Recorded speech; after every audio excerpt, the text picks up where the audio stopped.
This week, I sat down with freshwater ecologist Lan Pham, who was recently the most voted for Environment Canterbury Councillor now that half a democracy has finally been restored.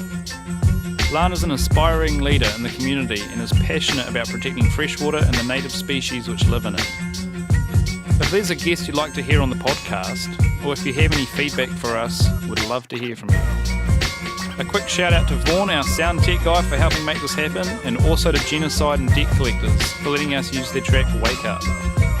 We hope you'll enjoy this conversation. Soldiers, don't give yourselves to brutes. Men who despise you, enslave you, who regiment your lives, tell you what to do, what to think, and what to feel, who drill you, diet you, treat you like cattle, use you as cannon fodder.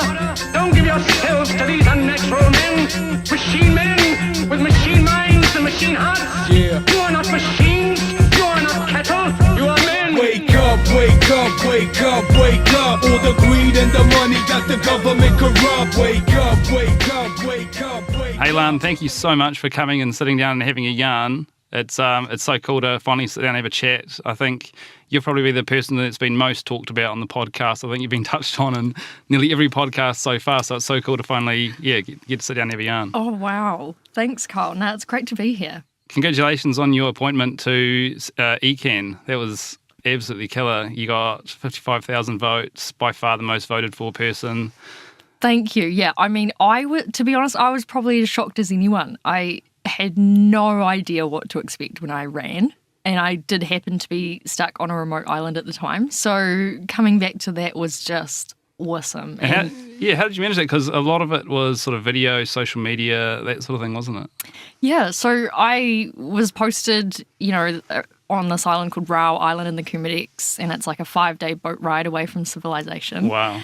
But they do have internet there. So once I realised that I'd be back to Christchurch, I think the boat lined me up about a week before the election. I was like, I'm just going to go for it. Why not? And with the help of the People's Choice, who were sort of on the ground doing all the hard work with billboards and leaflet drops and whatnot, I was just kind of swanning around on the island, making videos and giving it a go, really. That's and awesome. Then, it really worked out. So what made you want to run for ECan? You are a freshwater ecologist, and obviously the state of waterways, especially in Canterbury, are pretty bad at the moment. So what was the driving force behind that? Yeah, so my background is in freshwater ecology. But prior to running, I was running a freshwater education restoration trust called Working Waters Trust. Oh, awesome. And our main focus was really like working on private land, because that's where the majority of really endangered native fish still hang out, or still remain, I should say. Yeah. And so we work with private landowners where there's endangered native fish, and we also partner them up with schools or community groups to help restore the habitat. Awesome. So that was kind of my background, and I started the trust down in Dunedin, and so we had projects around Otago Southland, but increasingly we're getting more projects towards Canterbury. So that was kind of my move northwards a bit. And then during that time, I started getting more and more involved with water management in Canterbury, and that was through the zone committees and also through the regional committee. And so those are boards which are charged with managing our water. Sure. And I guess I just was a bit dismayed about what I was seeing, not in terms of, I guess in terms of the conversation around water management and what we were or weren't talking about. And I guess I just felt like, man, I really need to start getting involved. And so I did have the escape to Rao Island for a year, which was a great break.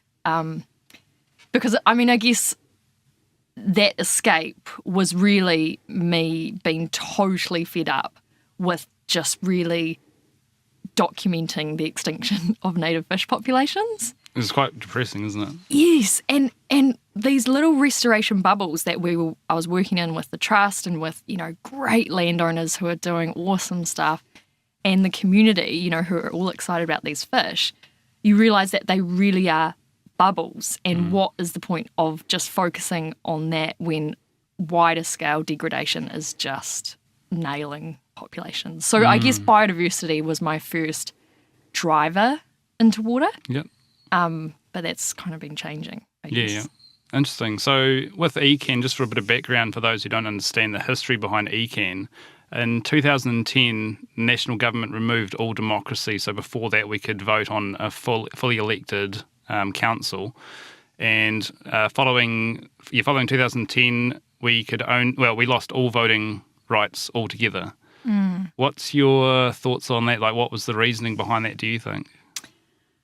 Oh, gosh. There's so much speculation about, I guess the reasoning of why the ECan Council was initially sacked by government. And government did the sacking extremely swiftly and efficiently. Like, it was quite shocking how successful they were at doing that.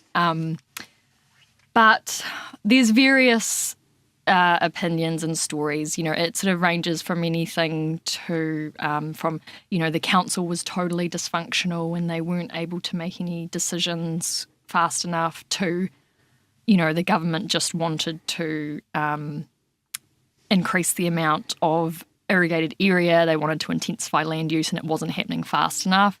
So I don't know. There's a lot of speculation. I don't really have a view on what their intentions were or weren't. I'm more just, I guess I'm here because, why I ran for council is because I was really interested in being involved in this kind of pseudo-democratic structure where we've got half elected now and half government appointed still. Which is crazy because it's been, 2016 was the election, so 6 years after they removed democracy and still they've only restored half democracy. Yeah, well, under this current setup, it's seen as a transition government. Which is convenient.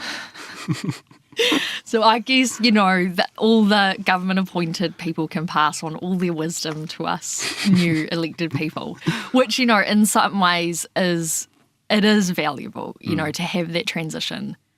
But in other ways, that lack of full democracy is still, completely in your face. Every day I turn up to work and we've got this interesting structure, but I guess, that's what I signed up to, and there's really no way for me to get around with it other than to just work with it.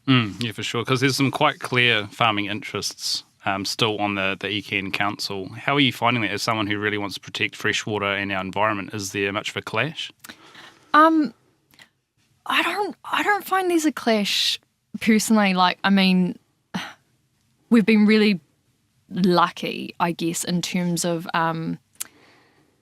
the farmers and the representatives on council that do have farming backgrounds or, from farming communities, they generally, on the whole, they really get it. They know what the environmental issues are. They know that we really need to get somewhere. So that has been really heartening in that sense that, there's no disagreement about where we are. The disagreements really lie about how far we want to go and how fast. Because one thing I've always found interesting is that the farmers are the ones living right on the doorstep of these streams, rivers that are becoming so polluted. And while I was building the tiny house up in Amberley, that's, mid North Canterbury farming community, sometimes you turn the tap on there and it'll just be like dirty water. And I was thinking, this is crazy. And then I thought, well, this is the community and no one's going to be putting their hand up saying, well, what the hell's going on, because of fear of being ostracised in the local community. So yeah. It's an interesting one for someone who obviously a city slicker who's commenting on urban lifestyles and that, but I can't understand why they're not themselves more vocal, because they're the ones whose kids are sort of playing in the streams that are polluted at the back of the farm. Yeah, it is really hard. It's hard on communities in terms of the pollution that we are seeing and the health impacts that researchers are increasingly coming out with research about where increased stock densities they're finding are really causal towards the level of gastro diseases and more short-term infections that they're seeing in the community. So, yeah, I mean, I often see it as well if I'm out talking in communities, like particularly more rural communities. And, individuals certainly do come up to me and say, hey, this is my situation and I'm not happy about this, but there is no way I'm going to speak out publicly. For fear of, true. I'd like to touch on the new Nick Smith swimmable water standards where the E. coli limits have been almost doubled. Are these just as ridiculous as everyone's thinking they are? Yeah, they are. Gosh, the MPS. Where do you start? So Nick Smith's come out with his latest iteration of the National Policy Statement for Freshwater. And yeah, the main bit which has got a lot of attention is certainly the swimmable rivers part, which is totally, rightly so, because they did change the definition of swimmable. Well, they doubled it, really, in terms of the amount of E. coli that you can have in 100 mils of water. So that is, that's unacceptable. I think you'd be hard-placed to find anyone in New Zealand who hasn't heard about that and is pretty upset about it. I mean, Nick Smith and the Ministry for the Environment, there is a proviso there in part where the median, for a river to be swimmable actually has to be 130, which is even better than was previously proposed. But it gets complicated, and basically NIWA came out with a report clarifying that, and they said, you know what, the latest standards are actually a more lax standard than they were previously. Which is so damning. It's kind of tied that up. So damning for the national government, because Nick Smith still refuses to acknowledge that this hasn't actually been a further decline in water health. Yeah, it just gets awkward at that stage when it's just like, and I guess you see this a lot from anyone who is really opposed to the idea of full-scale change in our agricultural industry, because it's just like, they're clawing on no matter what. And I think we've been talking about these issues now for, getting on 2 decades, really. And it's getting to the point where it's like, look, this is no longer a discussion point about, are our waterways really polluted? It's like, no, we know the trends, we know that it's bad, and we know we need to turn the whole tide on how we're, managing our land use and those impacts that flow onto our fresh waters. So I just think it's painful, really. And it's a shame that, the national government right now haven't picked up on that in a way that they are, setting a clear policy for the next election, so that, because it really leaves things open for other parties who are actually proposing freshwater reform to come in. So, gosh, I'm hoping for that. Do you think it's going to have an effect on this next election? You mean in terms of public? Do you think people are going to start actually voting for the environment? Gosh. I hope we're getting to that point, Kyle.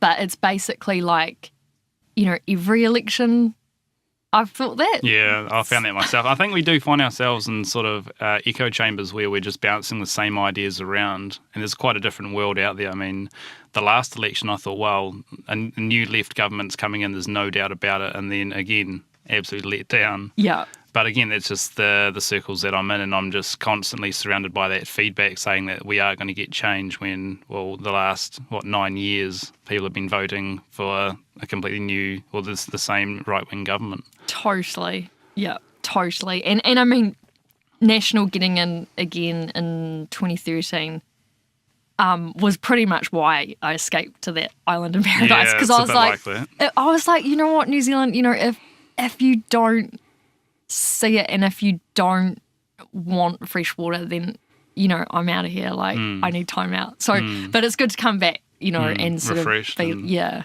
I think there's been a lot more media coverage of these issues now, because I think before the 2013 election, these weren't really issues that the media was going into such depth into. I mean, if you look at that Sunday documentary on the Selwyn River, like that was just like a slap in the face.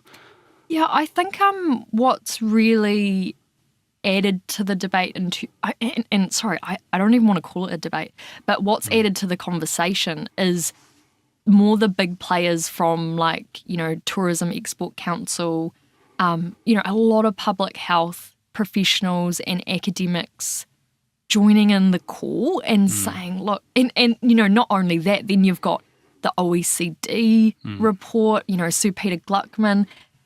There's just too much there now to, ignore. So I don't know. I hope that has an impact this election, but you just don't know what's getting through to people. You just don't know, do we? We can be hopeful, but I guess we'll find out in September, won't we? Yeah.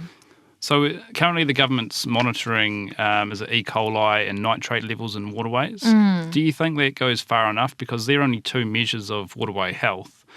Should they be measuring things? So we wrote an article covering the link between MAP, which is a bacteria found mainly from ruminants, and the link to Crohn's disease. And MAP isn't something which is currently being tested for in waterways. It's quite interesting, the difference between what the government's looking at in terms of state of environment reporting versus what regional councils actually look at and measure, which is in terms of regional councils, they are measuring quite a suite of things. Oh, they are, okay. But whether that feeds into national reporting or not is another issue. But then you've also got the district health boards, who are, when it comes to human health,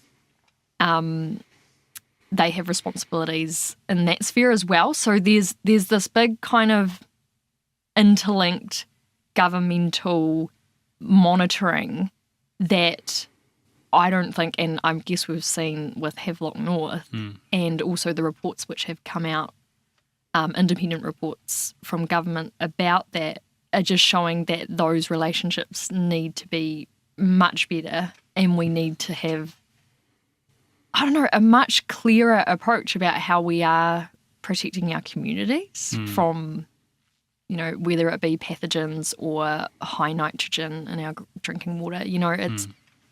It's we know with Havelock North that it's now just completely unacceptable. So how do we basically, eliminate that risk as far as we can so that, we know we're not putting people at risk? Because it's interesting, because Canterbury is one water source where it isn't actually treated at the moment, and there's been a couple of scares, I think, mainly on the edges of Canterbury and some of the rural communities where there has actually been high levels of E. coli or nitrates there. Do you think it's only a matter of time until Christchurch starts chlorinating its water supply? Oh man, I would be absolutely devastated, as I know would be, the majority for sure of the Christchurch community if it got to that. Yeah. In saying that, I think in terms of the Christchurch drinking water aquifers, where we're getting, our water supply from, they do appear, to be, I probably can't say relatively safe. All I'm saying is, so far they haven't had major poisonings like in major Havelock North. Infiltration. Yeah. Do you think it's only a matter of time until something happens with further dairy intensification and also climate change playing a big part in what the water supply is like? Hopefully, we've done enough with our land use planning around the Christchurch aquifer that it wouldn't come to that for Christchurch on the whole. In saying that, these are moving systems, and when it comes to Canterbury on the whole, and this is like the wider Canterbury Plains rather than just Christchurch, we are certainly seeing trending nitrogen and pathogen levels going up in some areas, and that all depends on how shallow or deep your groundwater bore is.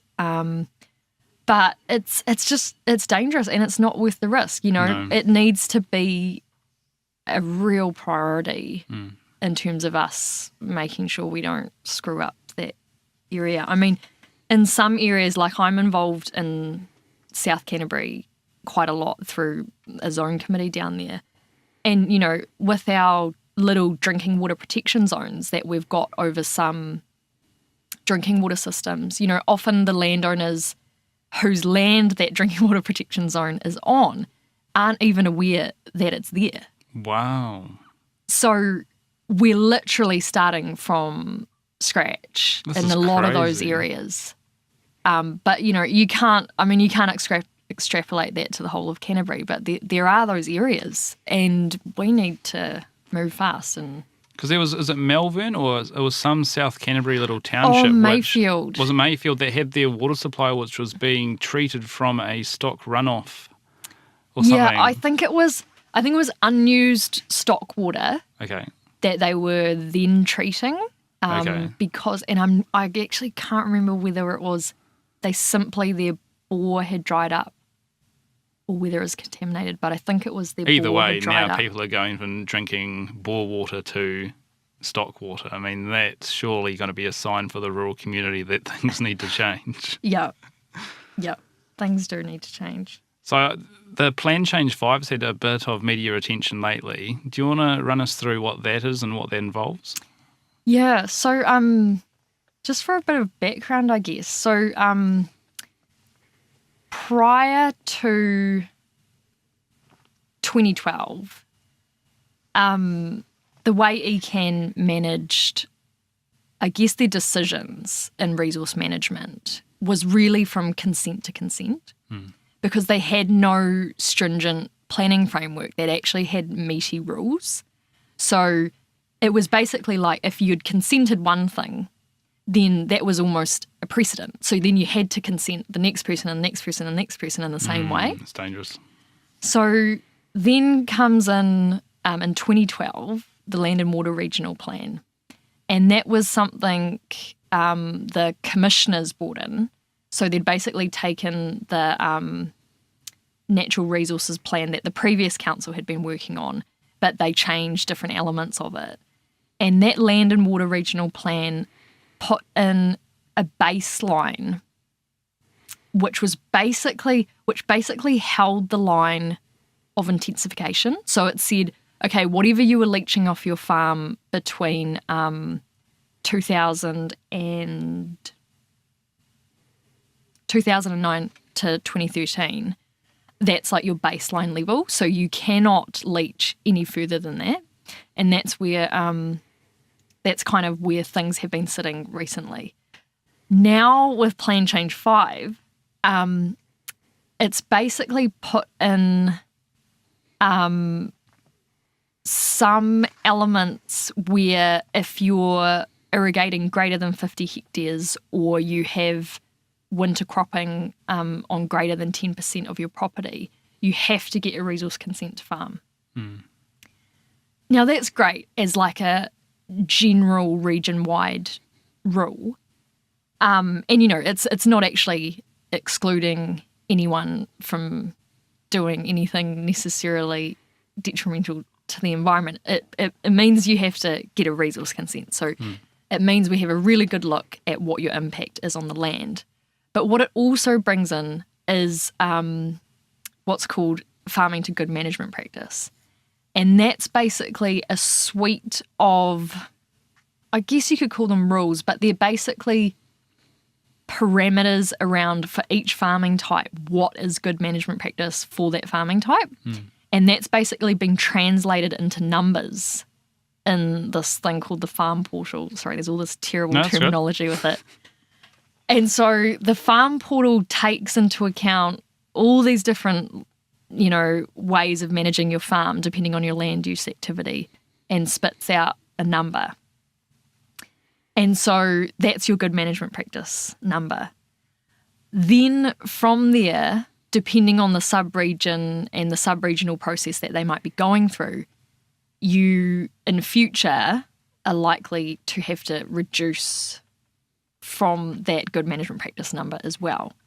So, yeah, it's good. It's something that's going in the right direction, and for that, you know, I really do commend the commissioners for their work on that. Excellent. Yeah, it does sound like it's progress, even small progress. Yes, Yeah. but then in the same vein, you know, there are still holes which need to be filled by the different sub-regions when they go through their own planning process to fill those gaps. So just for example, if you're converting your farm, but you're not over the 50 hectare threshold, say you're irrigating 49 hectares, that would be a permitted activity. So that's where, as part of Plan Change 5, it also brought in sub-regional rules for the Waitaki. And those rules said, basically, for every hectare of your farm, we're going to give you a bit of flexibility to increase your nitrogen leaching in terms of kgs per hectare by 1.6 kgs per hectare. And basically that means, and some of these properties are quite extensive, so you can actually group that 1.6 and then say develop, however many hectares or whatever. But that's how the sub-regions can kind of plug that gap. Interesting. And there were some other issues with, say, small farmers, which would, say, have 50 hectares of land and only run 100 sheep, and then they'd have to get a resource consent under the same rules as those that were running a full farm. So there is some sort of teething issues there. Yeah. I'm not sure about those specifics. Okay. But, I guess with, just to talk generally about ECan's planning and where we're at, there's really good stuff like Plan Change 5 coming in that, will, I think, hope, make a difference, okay? Yeah. But then you have regions who have already gone through their sub-regional process, and that's like the Selwyn, for example, where we're sort of told, look, there's really stringent rules that have gone in, as part of Plan Change 1 in the Selwyn. And, for example, it makes, first of all, farmers have to farm to good management practice by this year. And then in 2022, they're expected to go a little bit further, a 2% further reduction for dryland sheep and beef, or a 30% reduction for dairy. So depending on your farming system, that's how it changes. But then when you look at the catchment as a whole, the actual nitrogen load, which is going through the catchment, and most of it's moving into Te Waihora or Lake Ellesmere. Which is incredibly polluted. Which is really, really polluted. Actually increases the total load from currently about 3,200 tonnes of nitrogen going in there a year to 4,800 tonnes. And that's because it allows for the further intensification of Central Plains water. Exactly, yep. And so I really struggle, and it's quite perverse almost in the plan, I think, because they call that 4,800 tonne limit of nitrogen a target. Which is crazy, isn't it?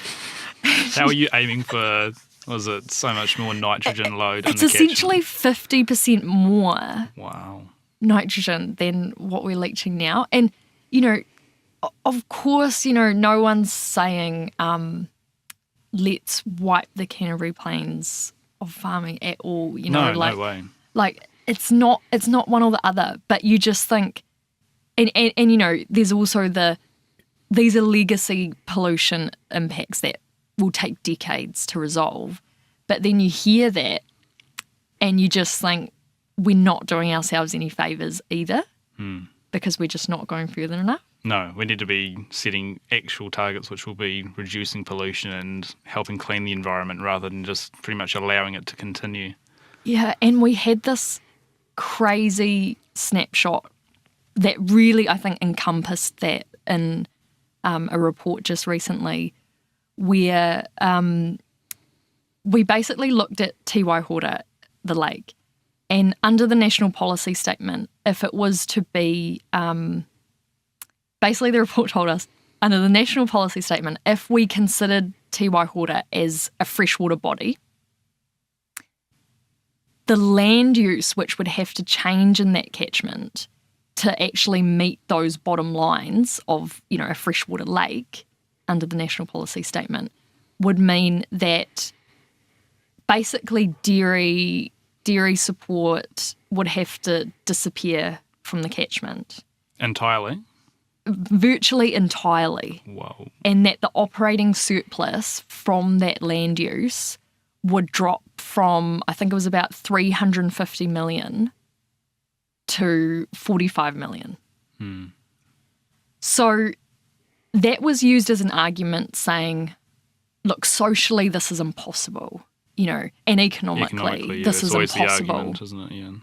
But I just see it as saying that missing 300 million is basically the externality that the public are paying for every year to allow those landowners to continue to farm the way they are.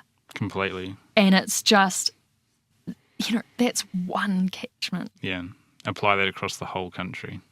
Yeah, and it's, I don't know, I guess that was quite a slap in the face for me, because I've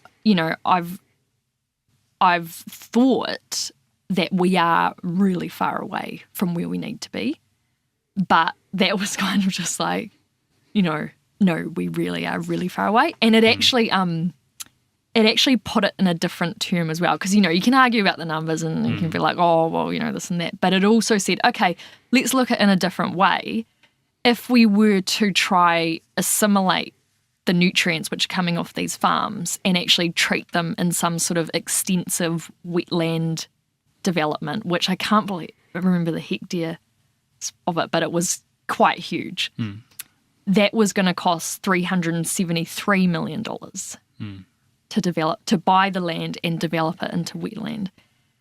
And yeah, I guess the two numbers combined really give you the picture that, okay, this is the kind of money that we're talking about in terms of socially our communities saying, you know what, that's fine.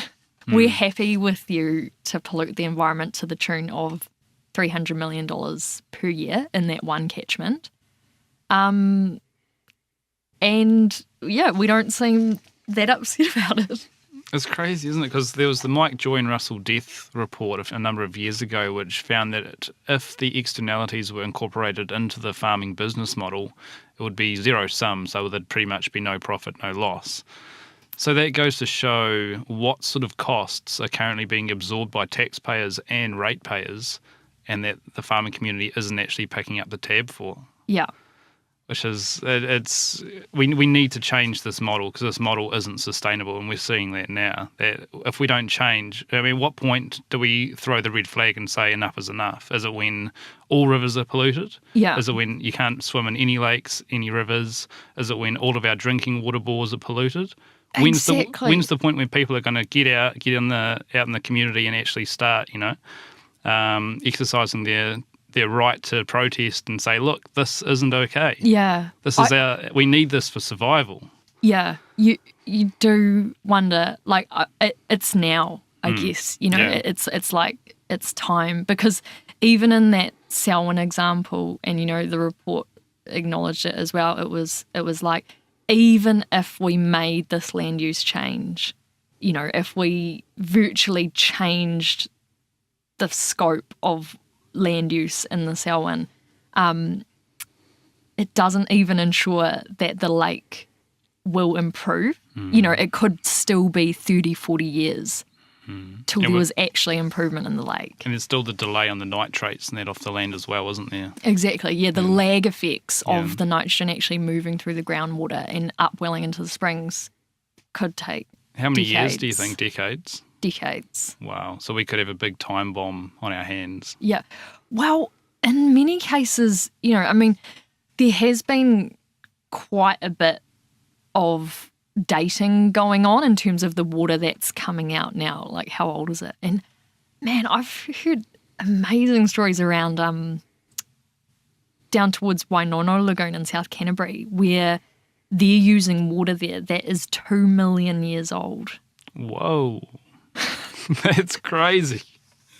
I know, but you kind of think, it almost feels, you're sort of like, is that, like, that's some sort of national treasure, isn't it? Yeah. Like, should we really be, I don't know, it just seems like it deserves that kind of prestige of like a historical, you know, like you've got to give it some form of respect rather than We just need to. I mean, using it because like it's water. so essential to life. Yeah, I mean, gosh, I can't say that actually. All water is precious. Yeah. But, yeah, I mean, It's not something you can just renew over the next winter's rainfall or anything like that. no. And gosh, we're not getting that winter rainfall Yeah. that we need. And the snow on the mountains, especially in South Island, which is mainly derived from the Alpines. yeah. Yeah. Oh, the climate. Mm. Should we talk about Yeah, climate? of course. It's probably one of the biggest issue facing all of New Zealand. Yeah, like, I guess the whole climate change area has been quite a frustration for me in terms of, like, since I've been on council. You know, climate change in itself is a change in our water cycle. So certainly. it's like for every 1 degree of warming that we get basically the atmosphere has a 7% increase in the amount of water that it can hold, which means, like, you know, shit can get crazy. Really quick, yeah. Yeah, in terms of the climatic patterns and the way that water moves around the atmosphere. So it's inextricably linked to how we manage fresh water. But I guess to date, around council, the conversation has really been limited in that under the Resource Management Act, local government's limited to adaptation rather than mitigation, which basically means we can just sit back and Watch it happen. watch the seas rise or the pests, you know, get out of control. But we can't actually do anything to mitigate, to reduce emissions, to stop that from happening in the first place. So I've really been trying to say and move our council in saying, yes, that is one phrase under the Resource Management Act. But our role, you know, on the whole it's sustainable development, you know, under the Resource Management Act, but with the proviso that we're providing for both today's people's needs and the needs of future generations. And we're safeguarding our resources. And I just feel like to not, you know, actually mitigate against climate change is just really failing in our role in that sense. Certainly. But it hasn't, you know, I mean, actually, in saying that, I don't want to rule that out. Like, I feel like if our council, you know, we're on a journey and I think we can get somewhere in that space, but so far I've been quite frustrated about it. But we did have one exciting kind of breakthrough where, as a council, ECan did vote to oppose the government's oil and gas block offers. That was awesome. Off the Canterbury coast. It was awesome. And that's the first time ECan has, isn't it? Because the Christchurch Yes. City Council historically has, but that was the first for ECan. Yes. And I mean, sure, did the government listen? No, they didn't. They course they don't. they still went ahead with their oil and gas block offers. But I mean, I think that's really a role where regional councils and so actually, you know, all territorial authorities around New Zealand can really get together and start just saying no to government, you know. It has to start at that grassroots. Absolutely. Was there any talk of climate change? Because the annual plan was it finalised on Monday? Yes. So, yeah, we gave it the all go, last Thursday. Oh, last Thursday, yeah. And, it was great. Thank you to anyone who submitted on that. I certainly made a submission. Oh, wicked. Thank you so much. Yeah, a lot of people flagged climate change as a real issue that they'd like to see addressed as part of our long-term plan. So now that this annual plan's done, we're now into discussions about our long-term plan. And the long-term plan is basically a 10-year document which has this 10-year focus, but it basically is really specific about the first 3 years of that 10 years, where we actually set budgets and what our work program's going to be. So I'm really going for, climate change to be a program in itself within the work that we do. Oh, it needs to be. And thanks to, the submitters who flagged that as an issue, that's much easier to achieve that, I hope. Was there much implemented from those submissions? Because a lot of people that do submissions sort of always feel like it's falling on deaf ears. Yeah. Oh, I can totally understand that. There were some really clear wins, which were a direct result of submissions, which I was really pleased to see. So basically the main one was a bolstering of staff numbers in our monitoring and compliance team. Cool, and that's coming in pretty quickly, isn't it? Compliance and enforcement team. Yep. That's effective now, Awesome. basically, which is great. So that's for this financial year. So that was really tangible. And the only reason we didn't beef that up even more, which, I would like to see us move in that space more, is because we have this long-term plan coming up now, and those teams are reviewing a lot of their processes, and so we'll be in a much better place for the long-term plan to say exactly where those staff levels go, if that's what we want to do. What else happened? Oh, we had this great submission from Forest and Bird and two others, which really highlighted, and it was a little thing, but it's sort of not a little thing. So under for our zone reporting every year, each zone committee does an annual report, and one of those things that it says that they need to report on is improved water quality. Now, ECan wanted to change that to not improved water quality, but water quality initiatives. And, these submitters were just saying, look, improved water quality is the bare basics of what we want to see. And so we want you to report on it. If you change it to water quality initiatives, you can just tell us all these good news stories about things that are happening in the community, which don't tell us anything about our water quality. So that was retained as well, which was really good. And yeah, I guess everything else, there was quite a bit about the return to full democracy. Sure. And luckily that is happening in 2019. Still so far away from the 2010, which we lost. It is. Gosh, that'll be almost a decade. Crazy. And then people say New Zealand isn't corrupt. Oh, man. Going back to the having the new ECan enforcement officers, historically I saw there was no prosecutions for stock and waterways, and there was also no prosecutions made over the overuse of irrigation water in Canterbury. Do you think having these new compliance officers now means that ECan is going to actually get some teeth and start prosecuting those that aren't following the law? Yeah.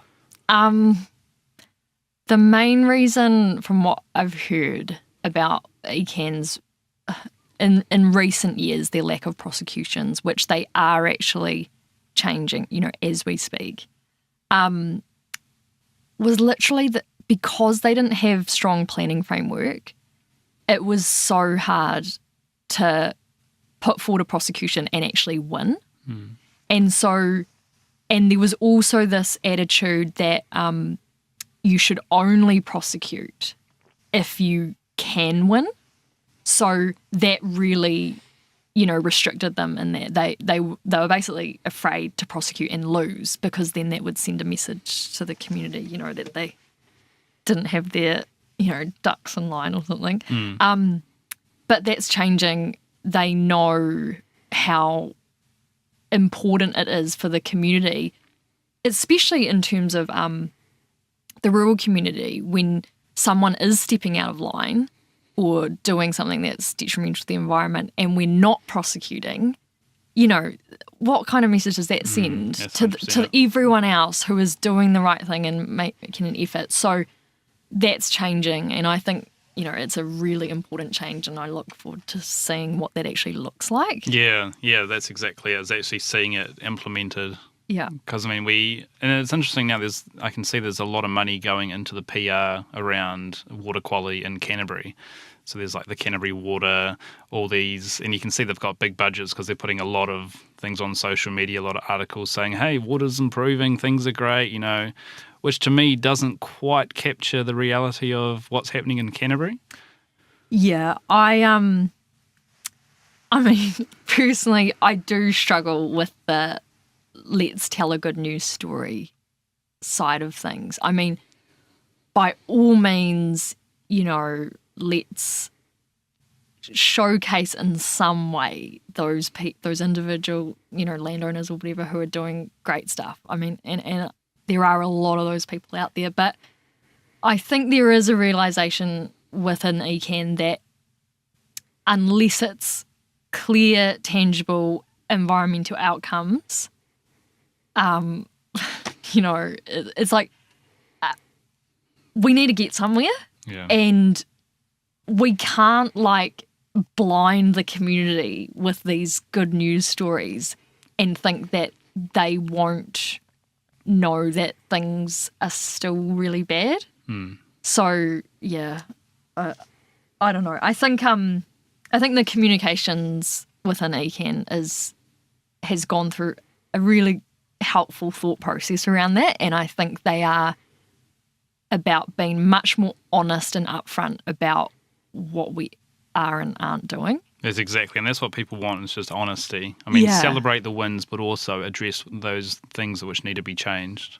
Yeah, and I think that comes back to, in terms of reporting on where we're really getting to our targets, particularly under the Canterbury Water Management Strategy, because we basically do these target reports every few years which documents our progress in different areas, whether that be water use efficiency, kaitiakitanga, or biodiversity. And basically there's a real inequity about what targets are progressing. For example, irrigated land area versus, the targets that are languishing, like reporting on regional externalities and putting those into decision making. That target has gone nowhere since it was first put in the strategy in 2010.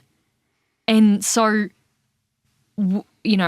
I think a real focus and what I'm really trying to hammer at ECan is an equity across the targets. If we are progressing really well in irrigated land area, let's divert resources from that to other targets, so we can actually have more emphasis on that, because, a hell of a lot of ratepayers' money is going into the Canterbury Water Management Strategy, the majority of which is coming from Christchurch. This is the majority of our ratepayers. And I'm certainly not seeing, targets progressing that I know that the community deeply care about. And gosh, if we don't get somewhere and get some momentum happening on that stuff, I think people could rightly get really pissed off about that. Yeah, I'm wondering when the point's going to be when people start writing outside ECan and go in and drag David Cagle out. Surely it's a short period of time. I saw that you were in the media not too long ago, and you sort of kept your head down a bit with this, I think, was it the Selwyn Water Management Committee, where Lan Pham was sort of giving you a bit of grief about questioning, really, the practices there and the targets being set. And he was essentially saying that we need to be, you guys need to be working together and, don't ask questions, don't upset, Yeah. What are your thoughts on... Well, oh gosh. I think basically the letter itself, I think, was like a bit of a miscommunication, I've talked to Alan about it personally, and, we've each said that, I didn't, he didn't mean that, and I definitely didn't take it personally or anything like that. So I think basically he was questioning what the role of the zone committee was with this new council, because I guess he was unsure about it as a result of some of our comments, or my comments, particularly at this Yeah. community meeting. And I guess it was just, I had to assure him, and certainly our whole council assured him, that of course we're behind the zone committees. You know, Sure. like they do incredible work. They're people who are plucked from the community, who put themselves forward to do this hard work, and it's like, thank you, for being there and for being involved. But I also think, Alan, as chair of the zone committee, was maybe interpreting the community's disappointment at where the planning had got to as sort of like an attack on the committee itself, which is not the case. No. It's simply, I interpret it as the community are genuinely and rightly so, I think, upset about, the current The lack pollution. of action. Yeah, for sure.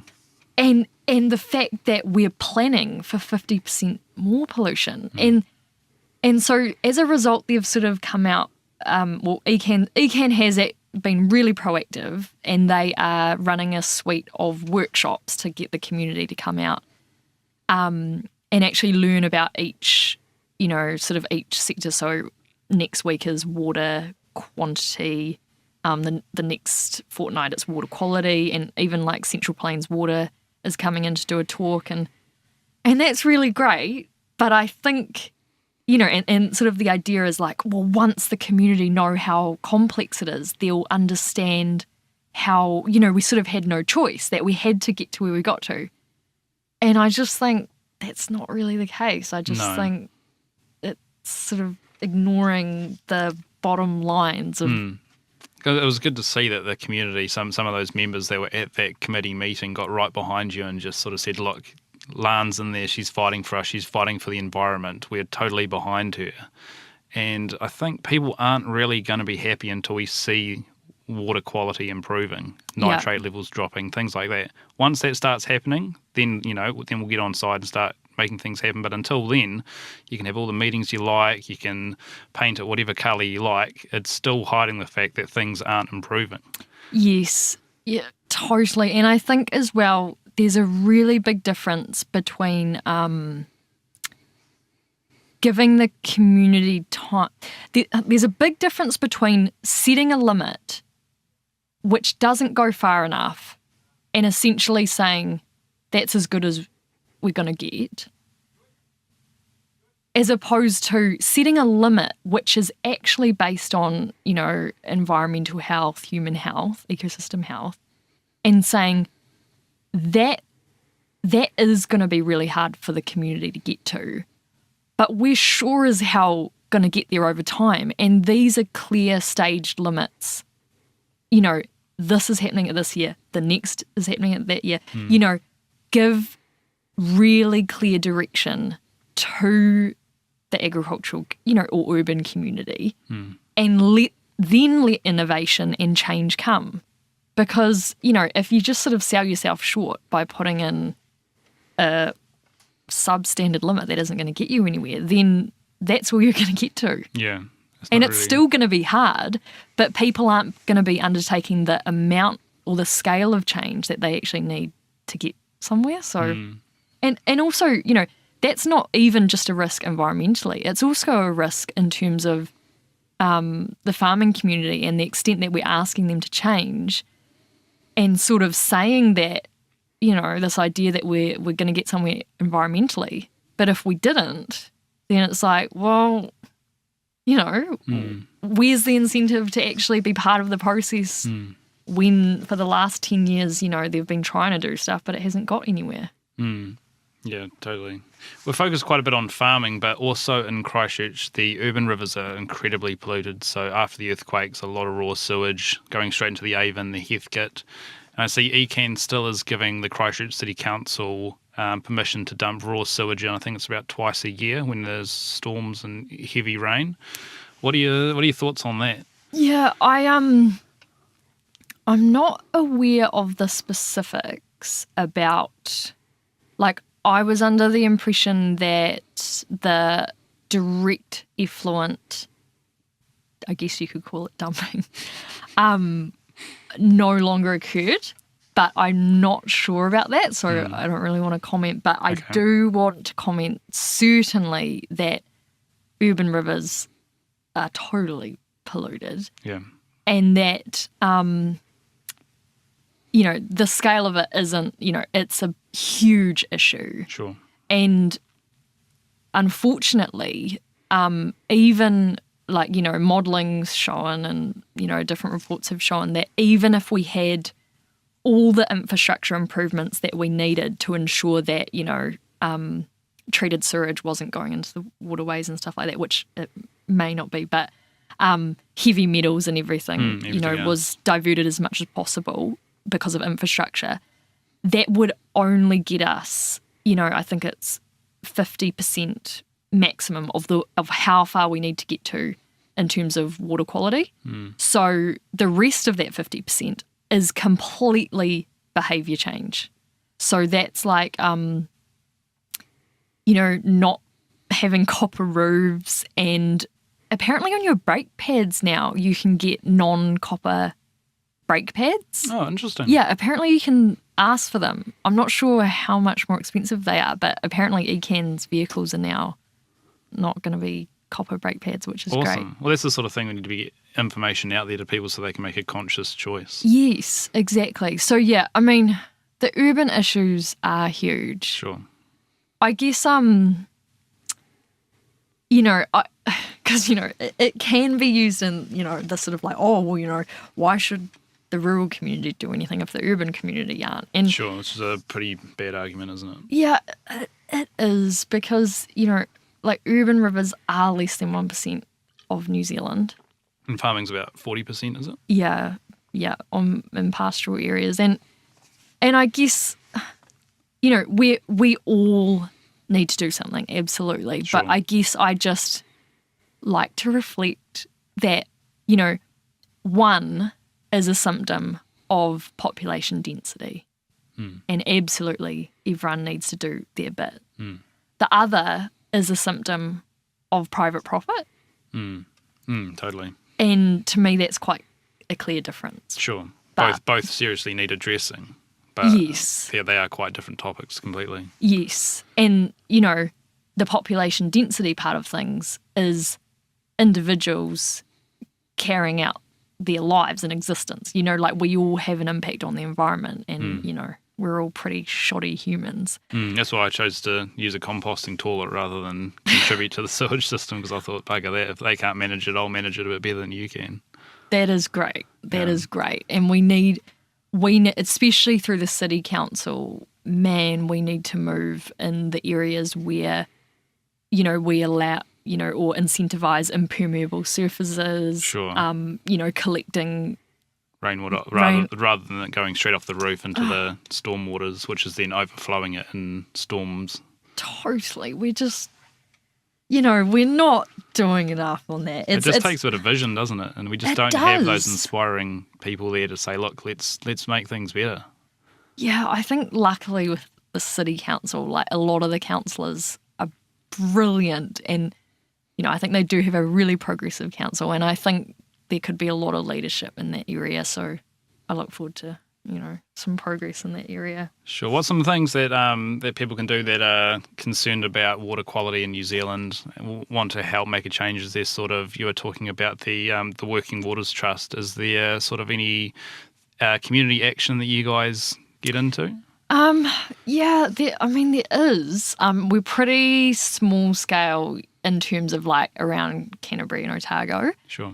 But, by all means, check out our Facebook page, Working Waters Trust. Sweet plug there, it's awesome. But, yeah, first and foremost, I can't emphasise enough, if you're concerned about water quality, how much a change of government, particularly towards, Labour Greens, Opportunities Party type space, would get us. Sure. The tools that we need to actually improve water quality, regional councils don't even have those tools. No. They have to come from central government.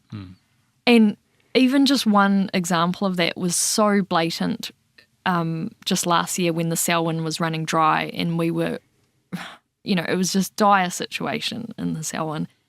And we were looking at water allocation. And our two tools to actually address over-allocation in that area was a water shortage direction under the RMA, which basically meant once, everything's dried up and everyone's screwed, you can say, stop using water for 2 weeks. Well and truly bolted by that point. Yeah, and it's a 2-week ban, and then you sort of revisit it for another 2 weeks or whatever. Or you can do consent reviews, but you can't review consents as a whole. You need to look at each consent individually, and each consent holder then has the same rights as anyone to, appeal, to go to the Environment Court, which could put you in the courts for years and cost, hundreds of thousands, if not millions of dollars. And those are the tools. So it's just completely inadequate. And, I'm kind of on my own trying to communicate this to MPs as we go into the election, that we really do need, better tools which actually allow us to do our jobs. So there's things like riparian planting, which has had a lot of attention, keeping stock out of waterways. It seems to be the main issue is the number of stock we have on our land. Is that something that needs to come from central government and say, look, we need to start looking at putting limits on how many stock per hectare? Or Yeah, ideally it would come from central government. Ideally it would be part of a comprehensive emissions tax or emissions trading scheme, which actually brought agriculture under the umbrella, because agriculture is our main source of emissions, and we're just not addressing it. And I think the longer we delay in that, we're actually shooting our own, our agricultural sector, we're not doing them any favours, because those costs are just going to mount, and also the reputational damage that will do. Oh, for sure. I mean, that's in the billions of dollars to New Zealand, because that's what our export market's based on. Yeah. Is all reputation. Yeah, absolutely. Yeah. So it's a no-brainer. And, I was actually impressed that, oh gosh, I can't believe I'm going to say this. I was impressed by the young Nats. Oh, no, I did see that. No, I agree with you. So they support the Generation Zero Carbon Act. And I thought, man, isn't that wicked? Because, if you're looking at the science, you can't not support a measure. So I'm glad that they were like, you know what, we're just going to use our brains and look at the science, and this is a no-brainer. So I hope that move really moves the National Party, so that no matter who gets into government, which, gosh, I hope there's a change of government, but no matter who gets in, we actually move in that area. Lan, what are your thoughts on the whole water bottling thing? There's a lot of media attention. A lot of people are pretty angry at the moment. What are your thoughts on that? Yeah. Oh, gosh. Rightly so. I think people are really realising that when it comes to who we allocate water to, we don't, we don't actually prioritise those who would be using water in the best way, or what use they're using water for. When it comes to regional councils, we simply look at the extractive use of water, no matter what it's used for. So, I think rightly so people are getting pretty pissed off about it. And I guess it will be, in terms of world water demand, it'll be an increasingly popular activity with offshore companies. But I guess I just always want to put the conversation around it into context, because just for an example, the Capitone wool scouring plant, which the consent was applied for water bottling, I think it was around 1.5 billion litres a year, which sounds astronomical. It does. But I even just did a few sums around, the top 30 agricultural takes that I just pulled out some resource consents from the ECan website. And on average, those agricultural takes, for irrigation or whatever, were around 30 billion 30 billion? 30 billion litres per year. So, whoa. So our general use for, irrigation or agriculture in general dwarfs that of the water bottling plants. So is that 30 billion, will that be one farm? I don't know because it's really hard to tell from the consents. Yeah.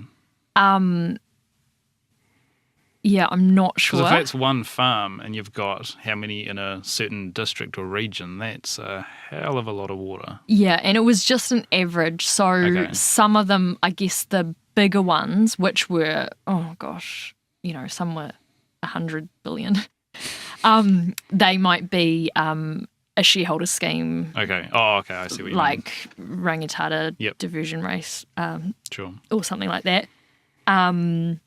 But then, others might just be a few shareholders. I'm not sure. But yeah, I mean, the use on the whole is astronomical. I think the real issue is that we should, in my opinion, be charging some sort of resource rental for any extractive use, which is over and above, your general household use. 100%. And then that money then put back into the restoration and cleaning up our degraded waterways and environment. Absolutely. Because also if if we actually just compared water bottling versus, say, intensive irrigation, really water bottling is the better option. Sure. Because it's taking the water as is and it's not discharging anything. Sure. With intensive irrigation, it's taking the water, polluting it with nitrogens and pathogens or whatever, and then putting it back into our freshwater system. So it doesn't come with a dairy intensification. No. Yeah. So do you think the water bottling should be able to be profited on by private interests, or do you think it should be something which is sort of centralised and sold as a benefit for the whole country overall? Oh man, I think, not thinking too far about it, but in my world, if New Zealand saw the opportunity and actually was like, hey, this is a critical resource, which is going to be, so important to the world, we'd absolutely be, moving towards some sort of centralised. Because it seems silly that some millionaires can become exorbitantly rich by selling a resource which belongs to the whole country. Yeah. Yet we don't have any ability to. Whereas if it was sold for everyone's good and then that money put into things like poverty, homelessness, environmental degradation, protecting our birds and wildlife, things like that, it would just be such an awesome fund that could do so much for New Zealand. Yeah, no-brainer. Another one of those no-brainers. Yeah, there's a few. What are your thoughts on, I've heard there's quite a good idea to change the current irrigation subsidy scheme and put that money instead into transitioning land use away from dairy farming. What are your thoughts on that? Oh, I totally support that. With the proviso that with climate change, a lot of farmers do need to secure reliability of water simply, to grow crops. Sure. In a lot of instances. So I'm really into facilitating small-scale storage, which isn't locking people into, millions of dollars of debt and that kind of thing, but actually providing security for, this crazy climate that is about to dawn on us. Sure. But absolutely, farmers need as much support as possible to change. And I think what's really missing in the agricultural community on the whole is independent people who can actually go on farm with farmers and help them and give them advice, because right now the agricultural sector is just dominated by, the big, mainly fertilizer companies and whatnot, who are selling something. Yeah, totally. And it's almost like going back to the old days of like catchment boards. Sure. Where basically the old school regional councils, they would just go on farm, work with maps and the soil types on the on the land and be like, right, well, what would be the best use farming for this land? And we've got to go back there. Well, Canterbury itself is, especially like North Canterbury, is all dry land. Like why? Like it's beyond comprehension why there's so much dairy farming in such a dry climate. I mean, like Waikato, Southland, yeah, you get a lot of rain, you can justify it, but Canterbury historically has all been sheep farming. Yeah. And now everywhere you drive, even since when I was a kid, is just these massive irrigation pivots which are going up left, right and centre. And of course that's going to come at some cost to our environment when so much water is being extracted to keep what grass used to be brown, luscious and green. Yeah. And the fertiliser use which comes with all that. And then that's getting washed into streams, and then people are wondering why the water's no longer swimmable.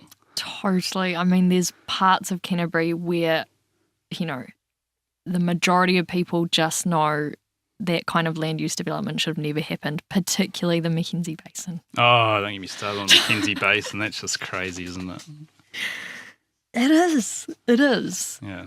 Yeah. It's just there's a lot of greed and profit motive, and I think a lot of it is coming from like the likes of federated farmers, which their whole model was built on output and intensification. So they're full steam ahead. Yeah, and unfortunately, what's really contributed to it as well is in terms of the wider society, our complacency with it. Oh, you know, totally. we haven't thrown up our arms, and sure, it's coming now in dribbles, but you know, are we really that angry about it? Because we haven't seemed to be in the past. No, not at all. And we should be out there knocking on the doors of whoever we need to stop this happening. Yeah. Because Mackenzie Basin is, you can see the aerial photos now of just the big pivot circles in amongst this pristine countryside, which is, you'd probably know more about the species and animals and reptiles and everything in there, which are threatened in New Zealand. And we could lose some native species which will never get back again if they become extinct. Not to mention the landscape itself. Yeah. You know, that's a incredible natural landscape. And, Sure. and I mean, it's recognised, so, you know, it's an outstanding natural landscape. And we haven't done it any favours. No. We'll stay hopeful, eh? Let's Lan, stay hopeful. Thank you so much for coming in for a chat. I'm really looking forward to seeing how ECan evolves. Hopefully there's a lot more discussion around how we can improve waterways, especially action on climate change. And it's great to have people like you representing us in there fighting for the environment. And just, especially getting these issues, making them public and just engaging with the community, which I think is why you've got such a strong following. So thank you so much for sitting down. Thank you. Hey, it was a pleasure. We'll catch up again soon. Cheers. Cheers.